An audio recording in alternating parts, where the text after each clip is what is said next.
The VGK win streak ends at 4 games as Calgary scores 4 goals in the third period in a 7-2 romp over the Golden Knights at the Fortress last night. You're Locked On Golden Knights, your daily podcast on the Vegas Golden Knights, part of the Locked On Podcast Network. Your team every day.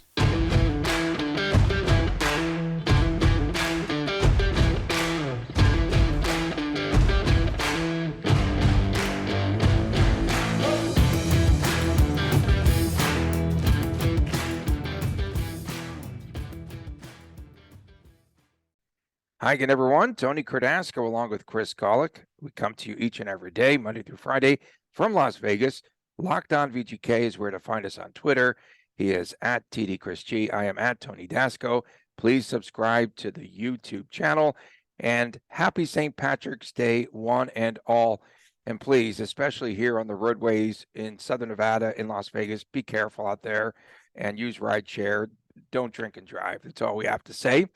And so we have seen this act before, Chris. VGK off of a successful road trip, and they come back home with no energy whatsoever. None last night, like the losses to St. Louis when they returned off the road. You alluded to this yesterday. The Ranger game when they came back off of a road swing. And the game last night tied up at 2 apiece before Calgary scores 5 consecutive goals for their first win ever at the Fortress. And we talked about as well yesterday about Calgary's lack of scoring. Well, they broke out last night, but they did score goals in every which way. Yeah, that's fair. I mean, this was as much of a trap sandwich as I've ever seen. And I put it out there just looking at the odds for the game. The Flames haven't been doing well. The Golden Knights have been doing very well. Yet it was basically a toss-up as far as the odds went. You had 80%, according to covers, of the American betting public riding the Golden Knights. Yet the line was a toss-up. That right there tells you exactly what was happening. So the odds makers knew what was coming last night. And I guarantee you, Vegas and the other sports books all across the country absolutely cleaned house on that game. So the clues were there, right? We knew the clues were there before we even looked at the odds. So let's not overthink this one.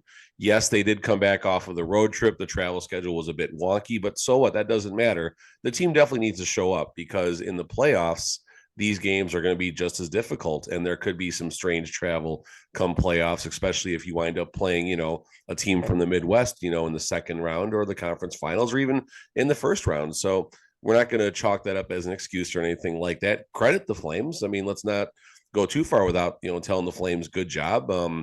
Their job on the penalty kill, I thought, was phenomenal. VGK had 4 very timely, according to Bruce Cassidy, 4 very timely power plays, and they couldn't break through. They could not break through at all. It reminded me of that lone power play against the Hurricanes where, credit Daryl Sutter, I guess. They had their forward always behind the VGK puck carrier, so they couldn't dump the puck back to get that speed going. And VGK didn't have a secondary or a third outlet to, get speed across neutral zone. And now they're at 500. The VGK, a.k.a. the Pacific Passengers, because they were passengers in the game last night, and they need to figure out what's happening with the Pacific and how they're going to prepare moving forward. And Daryl Sutter, credit him also for shuffling his lines last night. And I didn't know this, but I was watching the Calgary feed for a little bit. Kelly Rudy's on there, very entertaining and sharp. But Markstrom, for the month of March, he is the leader in saves with 214 now, but just 19 shots on goal for the VGK and the Golden Knights. And again, I was kind of laughing when Cassidy said a couple of weeks ago, oh, yeah, we have Calgary 3 times, right? And we better be prepared for that. So he knows what's up with the Calgary Flames. Are going to face them one more time. I want to talk about Paul Cotter getting into his first NHL scrap. Very timely. Did it wake up? I didn't know that was his first. Interesting. Yeah, that was his very first fight in the NHL. And how do you think he fared against Troy Stecher? I mean, he did fine. He took a pretty big blow in the fight, but otherwise it was fine. I mean, it was It was necessary, right? Calgary just got that second goal, and it wasn't like he was out there looking for it. Just there was a hit, and then boys will be boys.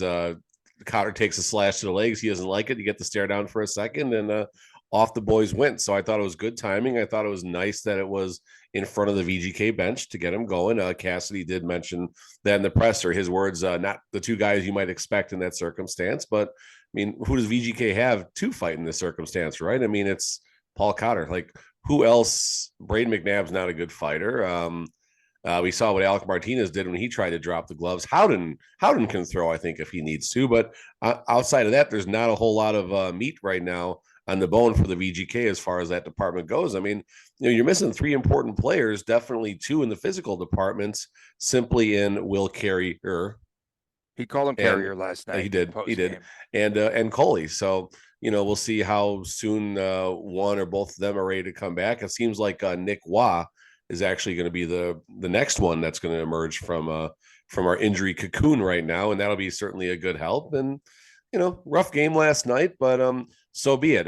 Back to your comments about the division. So someone, I forgot who, I don't know if it was Ken or Jesse, but someone did ask Cassidy, "Hey, is there more to it? What's going on with the Pacific right now?" And Cassidy didn't have a good answer. He tried, but he was very clear he didn't have the answer. He didn't want to answer. He did not want to answer. Well, he doesn't have the answer. Like he doesn't want to answer, nor does he have the answer. And was he frustrated with that question? He was, and that's good. I'm glad someone did ask the question. I mean, it's a question that needs to be asked, but Bruce Cassidy is the only difference right now. All of our assistants are still the same. I'm assuming the bulk of our scouts are still the same. The John Stevens knows the Pacific. Yeah, very well. Yeah, right. There you go. Kings, exactly. So point being is, and a lot of the players know the Pacific pretty well too. So, I don't know if it's a Cassidy thing or if Cassidy's not using the tools around him to prepare, maybe is the terminology that I'd use for this. A lot of hits last night, 60 of them, 37 rather to 23 in favor of Calgary. Not surprising. I just found it ironic, though, between periods after the second period, Riley Smith was the guest because he scored a goal, and on the local feed. And Riley Smith was saying, yeah, we're going to wear them down in the third period. He said we were starting to wear down their defensemen there in the second with our forecheck, and we feel like we can wear them down in the third period. What? And what about that collision between Cotter and Zadorov? Holy smokes. Yeah, that was a good one. That was a good one. What was it like live? It was big. It was it got the crowd off their feet and stuff, and it was exciting, and it was fun, right? It was interesting to see, and I think Cotter gets the hit, right? I mean, they probably credited both of them, but I think Cotter should get the hit on that one. They should each get a half a hit, but they arrived at the very same time, and I don't know who hit whom, but it was a good collision. Cassidy said after the game that VGK got into their own way. They lost the net front battles. So why is it okay and to sort of celebrate when the puck goes off of the visor of a VGK player or off of a Carlson skate? But then it's not okay though if it happens with the opponent and the puck goes off Quick's noggin off of a Pietrangelo stick. Why is that from behind the net? Why is that okay? It was wacky. It was just one of those many. You know what I'm saying? It's contradictory because they celebrate. Oh, what a great goal! Went off his visor. Okay, but then it happens against VGK, and now it's like, oh man, all the bad breaks. The knuckle puck, on the first goal from Uyghur. Quit it. Just quit it, man. I'm sorry. The only break I will say that was a bad break in this game was, I think, goal number 4 for the Flames. Calgary is icing the puck down the boards, and the ref is probably where he's supposed to be. I mean, he was a little bit out from the boards, but I think he was in the right spot, and it hit his shin pad and created a breakaway for the Flames. And that's bad luck, but that's also going to happen. That's part of the game. The refs are human. It's the human element of the game. As far as everything else, just give the Flames credit for showing up and, dog the Golden Knights for not showing up. I mean, sure, it's easy to write the narrative about the travel schedule and everything, and they're home, but so what? Cannot wait for WTF. Well, I will say you made it this long, but William Karlsson was exactly. William Karlsson was actually touted pretty well in the post game, especially by Ryan Wallace for having a good game, being the best VGK on the ice even. And I thought he had a good game. He missed the net repeatedly again. He and should have had. and He he could have had turned the 4 puck goals last night. over, and he kept turning the puck over. What did he do? Am I watching a different game? Seriously. Listen, both goals he was heavily involved in, especially the Riley Smith goal. He made a real That was nice a move. shot. He was behind the net. He was behind the net. You stop it. That was one of the patented shot passes or whatever. I don't know. Whatever. You got the puck. See, this is where if you were better prepared, you would have thrown the puck across the screen now and said, "Whoa." Barbashev and Theodore -3.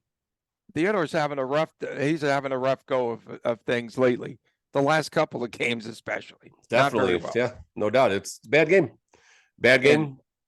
And VGK had a streak of points in 9 games in a row at home. They also had a 3-game home win streak. And for the Vegas Golden Knights, Zach Whitecloud, after the game, said that the team needs to refocus. Boy, he was really in the dumps. He said no excuses because of the travel. There's none. So don't even use that as a narrative, although everyone else was.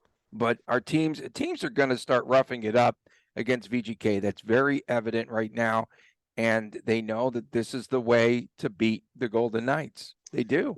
That's why Zach Whitecloud is going to wear a letter for this team sometime in his career, assuming he doesn't get shuffled off at some point. But Zach Whitecloud will be one of the leaders of this team, when there's a turning over of the guards, so to speak. You like Whitecloud? He's very honest. I enjoyed my time with him at the Golden Knights Gala. Got some real good, straight up answers from him. And, he's going to take the accountability. And, Cassidy, he made some real great comments post game. This is where, someone might, he said Mark Stone, Will Carey, and Nick Waugh are missed because they're challenging people on the bench. They're not calling them out and saying, hey, how dare you turn that puck over? Not even that. It's just, again, the narrative. Injured players come into play every stinking time they lose. He wasn't blaming. I get that. He wasn't blaming it. He was talking about their leadership. Yes. But again, it's their leadership, but they're not there on the bench. Why? Because they're out due to injury. Fair. And it just comes back to that over and over again. Get over it, because they were playing very, very well without those parts. Okay. And the Flames aren't a great team. They beat a lot better teams than the Flames, score. No doubt. And the Flames couldn't score coming in, for crying out loud. Okay, so coming up next, we will talk about the Blue Jackets game coming up on Sunday. That'll be a matinee before the Canadian trip. We'll talk about all that when we return right here on Locked On Golden Knights. In the NBA, each team has about a dozen games to go now, and it is the perfect time to download FanDuel. It's America's #1 sportsbook, because new customers get a no-sweat first bet up to $1,000. That's bonus bets back if your first bet does not win. Just download the FanDuel Sportsbook app. It is safe, it's secure, and it's super easy to use. And you can bet on everything from the money line to the point scores to three-pointers that are drained. We like to bet on the money lines, of course, the spread, and the totals. The totals are so much fun, and there's so many more exclusive bets. Plus, FanDuel even lets you combine all of your bets for a chance at a bigger payout with the same game parlay. So don't miss your chance to get the no-sweat first bet up to $1,000 in bonus bets when you go to FanDuel.com/LockedOn. That's FanDuel.com/LockedOn to learn more. Make every moment more with FanDuel, an official sports betting partner of the National Basketball Association. Welcome back to Locked On Golden Knights. Hey, folks, please subscribe to the YouTube channel. That is Locked On Golden Knights. And, of course, you get all this comedy for free if you just subscribe there. So do that on the daily and leave all of your terrific comments, particularly about me. So, again, VGK plays a Blue Jacket team coming up on Sunday. And this is before they depart on the Canadian trip at Vancouver. And then they will take on Calgary on the road, and then the Oilers. Oilers is a very strange situation because they play the Oilers in Edmonton, and then they come back home to take on the Oilers here. We recall that VGK had to top the Blue Jackets earlier. That was the Paul Cotter shootout goal, as we all recall. One of your trade deadline favorites, Boone Jenner, is doing pretty well. Johnny Gaudreau had a goal as well in that meeting, 62 points on the season, I think, for Gaudreau. But this is a must-lose situation for the Columbus Blue Jackets. It's a must-lose situation. They're in the hunt for Connor Bedard, and darn it, man, they've got a 3-point lead, against San Jose, and they want to secure that bottom spot to improve their chances of getting Connor Bedard. I mean, Michael Hutchinson, I think, has got to be the chalk to be the goalie on Sunday too, right? I mean, this is what a year! Like, of all the wackiness, now you can put another funny thing into the blender that we're probably going to face Michael Hutchinson and quick against his former team. Yes, revenge game, exactly. I mean, in what world are we living in where we might get a Michael Hutchinson welcome back video? That would, it's just it's terrific. So crazy, and they probably will because it's funny. And hey, well, I mean, listen, all things, all kidding aside, he was a nice part of preseason highlights on the. Well, he was a nice part of the Silver Knights organization. They liked him. Yeah, but he played preseason, right, for the VGK. That's he probably had some preseason games. Yeah, so it's all good. I mean, listen, they got to show up. All kidding aside, VGK's got to show up this one. You got to have a quick start. And hopefully 3 games in 4 days for Columbus. What's that? 3 games in 4 days, and they're tanking. It's a must-lose situation. Listen, I'm just saying, VGK better not treat it like that, because if this is the game where people are bridge jumping already, so now if Sunday against something weird happens against Columbus, I mean, this was the team that knocked Gerard Gallant basically out, I believe, where they lost 4-0 at home to Columbus on a Saturday night. And then the road trip, he got one game, I think it was at Buffalo, and then he got the can or something like that. And obviously this is a much different Blue Jackets team. So yeah, I mean, they're the Blue Jackets. Yes, they're tanking, but even teams that are tanking do win every now and then. And God forbid if it happens on Sunday, against the Golden Knights, they, a first period knockout blow, like a 4-0 lead, would be a real nice way to erase what happened on Thursday. Oh, that's right. This was the game earlier in which Carlson scored that terrific goal off of his skate. Terrific goal. Yeah, it's just phenomenal. Awesome. Went off his skate. Great goal. And Eichel hit in the face with the puck in that game, as we recall. Was this the shootout game in which LT said to put in Cotter on the shootout? No. I don't know. Because Cotter scored his. Yeah, no, I remember the game. I can't remember if it was this situation or not. Honestly, I don't know. Okay, all good. Should be a W for the VGK, and we will again post our predictions on our Twitter handle Sunday morning at the buffet line. When we're at the buffet line, we'll do it. 1:00 start. That's kind of odd. I can only imagine it's something with the travel and who's playing the next day or something like that, or I don't know. I mean, T-Mobile, what they're doing, they got the next round of the tournament here, right? But that shouldn't matter, I don't think. Yeah, they will. That's coming up next weekend. But yeah, I mean, I don't think that's why they're doing a 1:00 game. That's all I'm saying. Yeah. No, it takes them no time at all, as we've seen, for them to put the court and flip the ice. No, they did UFC one night overnight, and it was a bad ice. That definitely was. Heavy. It was heavy. It was heavy ice. Very heavy ice. It was last Saturday's quick turnaround, which is why Golden Knights lost Thursday night. There you go. Okay, I just want to spend a lot of time on WTF. Can you tell? I'm chomping at the bit. There's so much. Is that supposed to be my head when people, or is that Cassidy? Cassidy. So this is yours. This is you, Tony. You got this going on a little bit. I got that from Cassidy. I didn't want to be like him. You go north and south. He's more of an east and west player. You're more north south. That's why I score goals, because I just go straight ahead. Coming up next, it's time again for WTF. You don't want to miss it. Your takes as well as ours coming up next right here on Locked On Golden Knights. Welcome back to Locked On Golden Knights. Tony Cardasco and Chris Golick. We come to you every Monday through Friday. Thanks for making us your first listen each and every day. And of course, subscribe to the YouTube channel. So I just want to get into it. It's time for WTF again. What the Friday, because I'm not swearing, especially now during Lent, although I've slipped a couple of times, especially during March Madness. Over.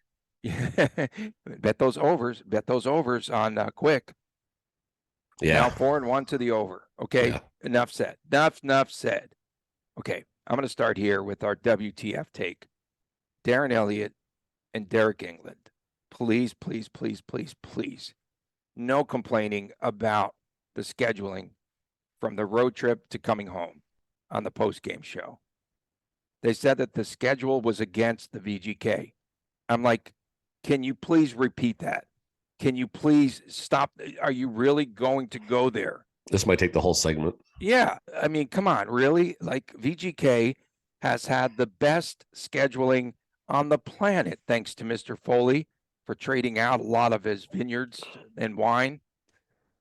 tours and wine. Okay. It put me over the top. Okay. And I don't mind.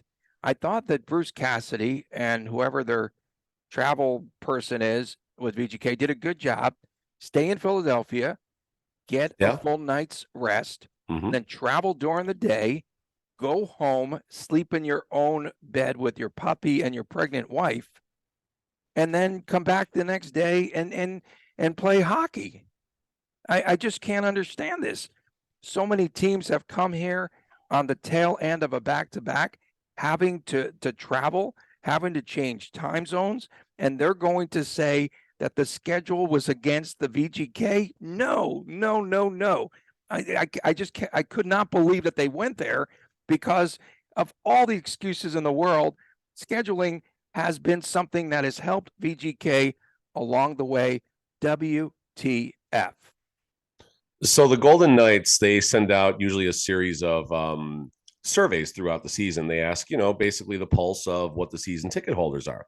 And I fill every one of them out when I see them because I like to think someone does read these somewhere and it could help something. So there was a survey that was just sitting in my inbox for a while, and I finally opened it up and it says, "We value your opinion. We need your opinion." Okay, cool. So the first couple of questions are simply about sponsorships, about the car sponsors and stuff like that. I'm like, okay.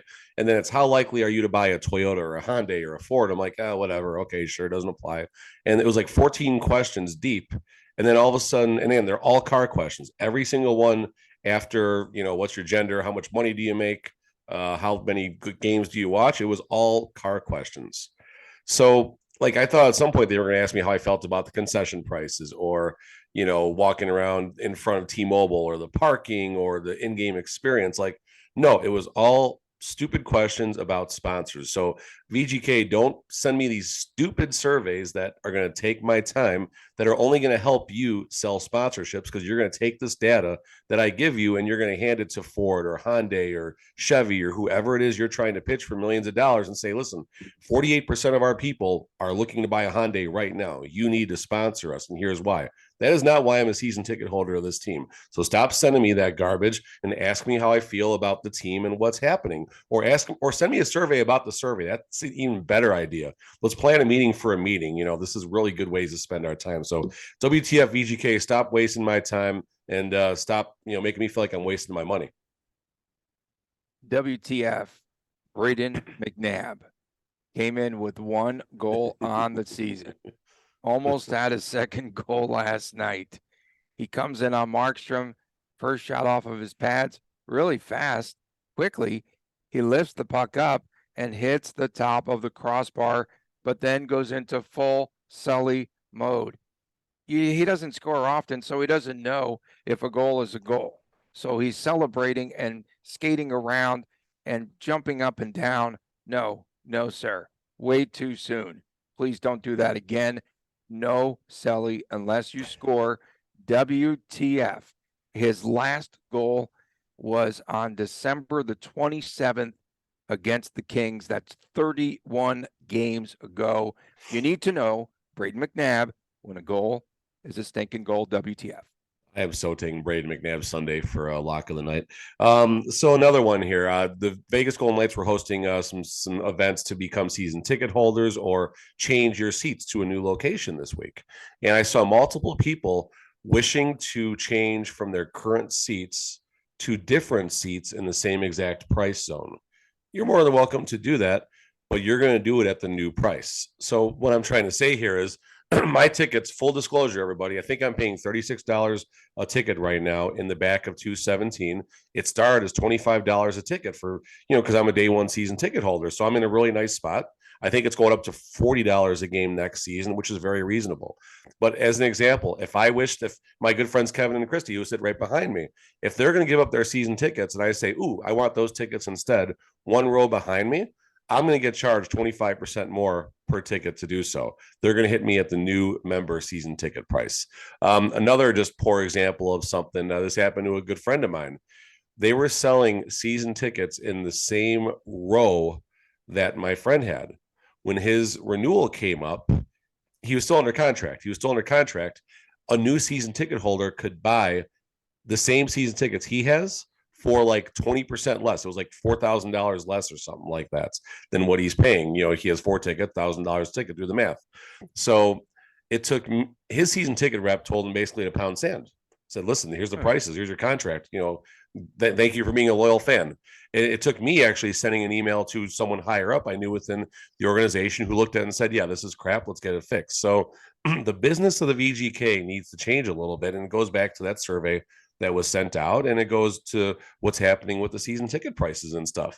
I really felt valued as a season ticket holder for definitely when I first got on the list before T-Mobile was even a thing, before the Golden Knights had a name, before the Golden Knights were even going to be guaranteed to become the league's 31st team. I really felt valued for the first few seasons. I don't feel the same value now. And if you want an example of that, just go down to a Henderson Silver Knights game and see what you're paying for tickets, then what the team is selling tickets in your same row for the day of the game. So VGK, please treat your season ticket holders just a little bit better, and don't send us pizza boxes for our season ticket member box. I know we got those nice reverse retro jerseys, but every year we got a real nice box that was a real cool display piece. And now I got something that you can put a Taco Bell Mexican pizza in. Like, come on, what are we doing here? WTF, VGK, get your poop together here. And those events have not been good either. Not this year. They've done some good ones, but this year sucked. Both poorly of them organized, sucked this year. right? I think was the biggest thing. Yeah, no doubt. And they know this. Like Kerry Bubolz, he goes to all these events. He's there taking notes and stuff. I know he sees it, and I know he'll do his best to make it better. So credit the team for having the brass at these events, literally taking notes on the fly. Kerry Bubolz, give him all the credit in the world for this. And I've personally complimented him on this. He walks around with one of those gold notebooks that the VGK sells, and he's constantly taking notes, whether he's at the games, whether he's walking around like in front of New York before the game. He's constantly watching everything. So credit him for at least knowing what's happening. And I think something will change. You have to pay for that book, I'm sure, within the organization. 100%. More WTFs from, of course, all of our listeners and friends via Twitter at VGK_Mucky. WTF is with his teams from last night, looking like a contender one night, then a favorite for Bedard the next. WTF. WTF from John Sholey, 9110 at Locked On VGK. WT Friday. Why am I still watching this game? That was rather painful later on, unless, of course, you have the over in that contest. Although that was not in doubt. What was it last night? 6 and a hook? It was 6 or 6.5. I'll give one more quickie here. So everyone bridge jumping because the VGK got their butts kicked last night. This is the second home regulation loss since January 22nd, I want to say, to the Rangers. And this is the second regulation loss overall since the All-Star break. So just relax, everybody. We're doing just fine. It's okay. We have a couple of more here. And then, of course, we'll get out of here so you can start on your St. Patrick's celebration. From Lewis Gregory, really good ones. A couple of what the Friday candidates. Why did the Golden Knights not participate in Warrior hockey? That's for disabled veterans. With the creators' military ties, seems like a no-brainer. And then also, why do the referees break up the Fleury-Pennington fight, which we definitely have to talk about? But again, didn't they have that sled hockey league here? They've done sled hockey, absolutely. 100% they've done sled hockey here. Okay, so have you seen that lately? What happened to sled I haven't hockey? been around the rinks as much, so I can't comment one way or the other. But if I had to guess, the visibility is still here. Halftime, between periods, didn't they run this? No, I've never seen this. I don't think they would do the sled hockey between periods. I could be totally wrong, but I think there could be concern about the ice quality doing the sled hockey. But I could be wrong. Okay, and then what about the Bennington Fleury? I mean, listen, the linesman. There's only entanglement. When there's one linesman between a possible fight, you get out of the way. I'm surprised that linesman stood in there strong, and I mean, it's a judgment call at that point. Get out of the way, let the boys go. And Fleury's audio was absolutely dynamite from it. That was gold. Oh my God. That was I mean, He that's wanted so to Fleury. fight for the fans. He wanted to fight for the fans. So Fleury, we were talking about this on my show when I sell my cards yesterday. We actually ran a poll who we thought would win the fight between the two, and it was really close, like 52-48 Binnington, I think. But we found a fight from Marc-Andre Fleury when he was a screaming Eagle, whatever league that is. And he actually threw down pretty good about 17 years ago, but it was a good fight. So look up Marc-Andre Fleury fight, and you'll find some with the Screaming Eagles. It was a good fight. It was a good fight. He used to be able to throw. I don't know if he can now, but he used to. And he said that his guy got hit in the nuts, right? That's what precipitated this fight. Jordan Binnington, he's just someone needs to give it to him. He's come to his rescue. I think Fleury would have wiped him up, man. I hope Fleury so. wanted to fight, and Binnington looked like he didn't. But yes, that was absolute gold. Well, Chris, that wraps up our show. Wraps up another week. We'll be back again on Monday. We'll be talking and recapping that Columbus game. Oh, should be a yawner. We thank everyone for making Locked On Golden Knights your first listen. Now make your second listen. Game to game NHL. Every moment, every top performance, every result. Locked On Game to Game covers every single game across the National Hockey League with local analysis, including that from @TD Chris G. And for my man, Chris Golick, I'm Tony Cardasco. Enjoy your day. Happy St. Patrick's Day. We'll see you again Monday. Have a great weekend right here on Locked On Golden Knights.